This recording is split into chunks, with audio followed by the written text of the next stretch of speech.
आज पूरनमल के कथा कहते हैं। सियालकोट में सुभान नाम के राजा थे, पूरनमल के पिता थे। उनकी दो पत्नी थी।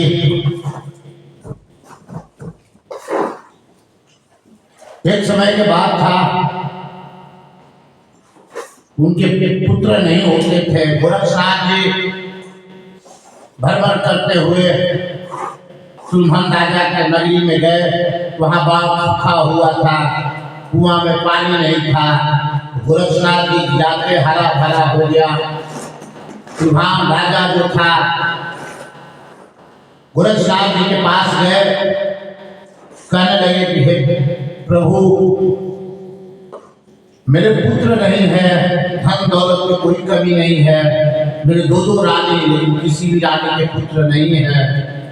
आप कोई ऐसा उपाय कीजिए कि मेरा पुत्र का प्राप्ति हो जाए। सुलभन राजा जो था गोरक्षनाथ जी से विनती किया, तो ठीक है, कल तुम लोग दोनों मियाँ बीवी आना। बड़ी रानी सुलभन राजा गए। गोरक्षनाथ जी जंगल में बाग में लगाए हुए थे धुना, वहां गए। वहां जाने के बाद में गोरक्षनाथ जी कहें, जाओ तुम्हारा एक पुत्र का प्राप्ति होगा, उसका पूरनमल नाम रहेगा। 12 साल तक उसको कोई भी मुंह मत दिखाना। उसको पूरनमल के इसलिए कि देव पुरुष है। 12 साल के बाद में भौरा एक मकान बनाना, वही इसको पालन पोषण करना और मुख मत देखना। गोरक्षनाथ जी के बात सुन के राजा जो थे गए। वहां जाने के बाद में पुत्र की प्राप्ति हुई। गोरक्षनाथ जी वहां से चले गए। पुत्र जब प्राप्ति हुआ, दान दून दक्षिणा सब लगे देने। वो तब पंडित के बुलाया गया। पंडित जो है पूरनमल नाम रखा। कलश ये नक्षत्र में, खराब नक्षत्र में जन्म हुआ है। इसको पिता के मुख देखने से पुत्र के दोष बढ़ता है। भौरा कुल में उनको पालन पोषण लगा करने वहां पूरनमल बड़ा होने लगा। तरह के पालन पोषण करने के बाद में पूरनमल के कुछ दिन बीता। 12 साल होने के बाद में पूरनमल आया नगरी में। इतना सुंदर नगरी में था। बालक राजा के लड़का था, सुंदर था। सुंदरता देख के नगर के लोग तरस रहे, ऐसा बालक को हम कभी नहीं देखे। इसलिए कि वो गोरक्षनाथ जी का वरदान दिया हुआ था। देव पुरुष का अवतार था, वो देवता के अंश ही थे। उसका सुंदरता तो कहीं किसी के पास नहीं था। तब भ्रमण करते हुए गए तो उसकी मौसी जो थी देखी है, जिसके वासना जागृत हो जाता है मौसी के। पूरनमल के देखने के बाद में जब वासना जागृत हो गई, कहने लगे कि तुम मुझसे प्रेम करो।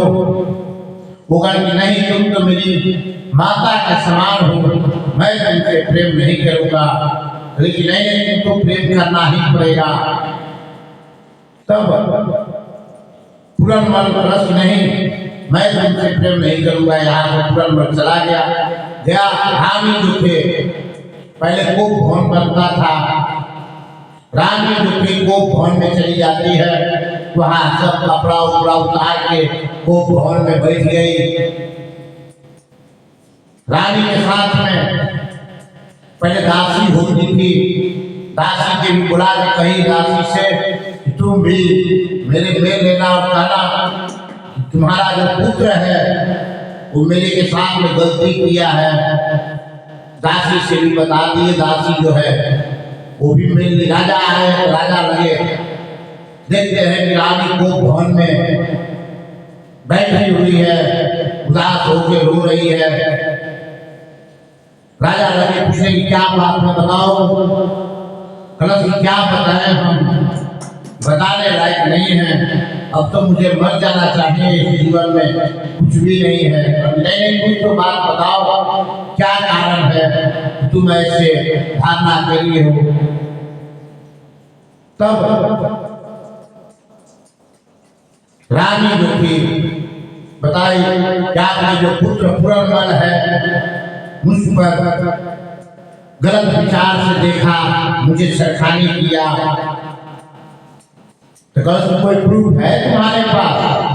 हाँ, मेरे पास प्रूफ। मेरी जो दासी है उनसे पूछ लीजिए। दासी के बुलाया, दासी को पैसा वैसा देती थी। दासी जो थी पहले भी बिक जाती थी, आज तो लोग बिके रहे हैं। दासी बात बदल दी, कहे हाँ देखे थे पुरनमल के पिता जो थे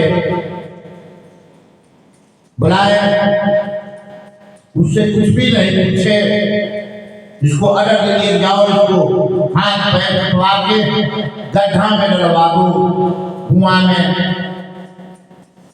बड़ी जो रानी थी पुरनमल की माँ लगी रोने कि नहीं, मेरे पुत्र का ऐसा मत कीजिए। राजा किसी के भी बात नहीं सुने, इसलिए क्रिया चरित्रम दैवो न जाने, क्रिया के जो चरित्र होता है देवता भी नहीं जानते हैं। तो मानुष में क्या रखा है, ऐसी ऐसी जात पर आई। राजा जो थे पुरनमल के अपना ही पुत्र के जानते हुए भी के दैवी पुरुष है, पुत्र विश्व में विख्याता रहेगा, लेकिन फिर भी उस पुत्र को जलाल से बोले कि ले जाओ, इसको कुआं में डलवा देना। पैर हाथ तोड़वा के कुआं में डाल दिए। उसी बीच में गोरखनाथ जी अपना चेले चपाटी लेके भ्रमण करते हुए जा रहे थे। 10,000 चेले थे उनके साथ में, भ्रमण करते हुए जाते थे। जाते जाते प्यास लगा, वहां उस जंगल में गए। उस जंगल में देखे प्यास लगा हुआ था। औघरनाथ थे, औघरनाथ से बोले, ये औघरनाथ तुम जाओ पानी लेकर आओ। औघरनाथ जाते हैं वहां बाल्टी लेकर, उस बाल्टी के जब डालते हैं पानी, उस बाल्टी के भारी लगा तो औघरनाथ भाग भाई इसमें क्या है, उसमें से आवाज निकलता है मुझे बाहर निकालो। तब औघरनाथ बाल्टी छोड़ के भाग के गया, गुरु से कहा गुरुजी कुआं में तो भूत है। सभी साधु वहां पहुंचे। साधु देखते हैं कि तो इसमें किसी के बच्चा पैदा हुआ है भाई। फिर रस्सी से उस बाहर बच्चे के निकाला गया। तब गोरखनाथ जी देखे दिल दृष्टि से देखो मेरा पुरनमल जो मैंने वरदान दिया था।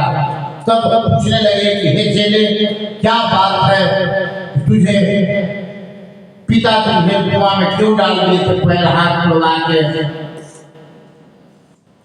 फिर पुरनमल बोला कि गुरुजी क्या बताएं, कहने लायक भी नहीं है। एक कहेंगे तो हम पाप के भागी बनेंगे, कहने लायक भी मैं नहीं हूं। तब गोरखनाथ जी ने पूछे बताओ। तब पुरनमल बोला कि हे गुरुजी, मेरी जो मौसी थी मुझ पर अशरम लगा दी है। वो काम वासना के भूत थी, वो मुझ पर अशरम लगा दी। जाओ तुम्हारा नहीं करोगे तो अपने पिता से बताइए और मेरे हाथ पैर कटवा के गड्ढा में डलवा दी। कोई बात नहीं, तुम्हारा हाथ पैर जो है गोरखनाथ जी मंत्र पढ़े, हाथ पैर ठीक कर दिए। ठीक करने के बाद में गोरखनाथ जी बोले ये पुरनमल तुम जाओ घर पर जाओ। कहे नहीं गुरुजी मैं घर पर नहीं जाऊंगा, इसलिए घर पर मैं नहीं इसलिए नहीं जाऊंगा, जिस घर पर गांव में मुझे घर से निकाला गया उस घर पर हम कभी भी नहीं जाएंगे। तब गोरखनाथ जी उसको अष्ट सिद्धि नौ निधि सब हमको प्राप्ति करवाते हैं। प्राप्ति करवाने के बाद में गोरक्षनाथ जी तुम भजन करो। गुरु चेले लगे भजन करने और चेले थे वहां, बहुत से चेले थे गोरक्षनाथ जी के, अलग भाग के लाते थे नगरी से। तब चेले जो थे, 2-3 चेले होने के बाद इच्छा होने लगती, इसीलिए साधु के पास ज्यादा चेले होते हैं, इच्छा करने लगते हैं। तो चेले सोचे अवघड़नाथ सोचा कि गुरु जी तो हम लोग से अलग रखवाते हैं और पूरन मल के नहीं भेजते हैं अलग लाने के लिए। तब गोरक्षनाथ जी ने पूरन मल से अवघड़नाथ बोले कि भाई तुम अलग मांगना सीखो, अलग मांगोगे तुम्हारा नाम होगा, प्रचार होगा। तब गोरक्षनाथ जी से पूरन मल जो है विनती करता है कि हे गुरु जी मुझे अलग मांगने के लिए सिखाइए।